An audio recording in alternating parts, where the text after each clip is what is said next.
Well, overall, inflation slowed down during the month of June, according to government data released this morning. But there's more to the story for weary consumers. Karen Caifa is here to break it all down for us and what it means for our money. So, Karen, why are consumers still feeling this financial pressure even though inflation slowed down? Some are saying the math is not mathing here.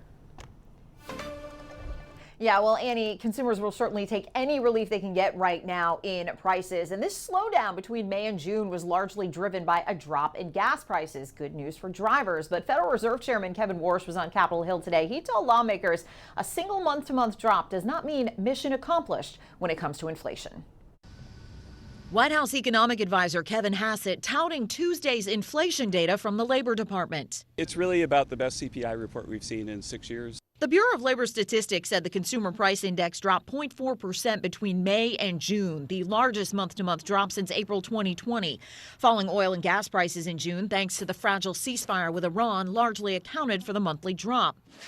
But the annual pace of price hikes stood at 3.5%, well above the Federal Reserve's inflation target of 2%, and continuing to squeeze consumers. If you look at the core CPI, and the year-over-year data, we're still elevated.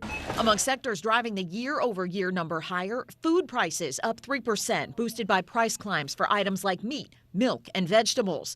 Apparel up almost 4% over last year, and airfares up more than 26%. Federal Reserve Chairman Kevin Warsh was on Capitol Hill Tuesday morning for scheduled testimony and also cast the monthly drop as just one data point. There might be some that look at this morning's data and say, oh, mission accomplished, everything is swell.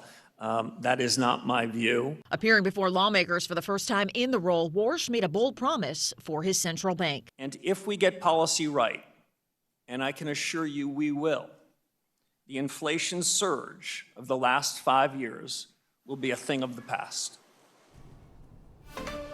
And one of the reasons Warsh and others are wary of a month-to-month drop is because of the volatility in gas and oil prices, especially due to the events in Iran. AAA says right now the nationwide average for a gallon of gas is $3.86. That's down 20 cents from this time 1 month ago, but up 7 cents from last week. Annie?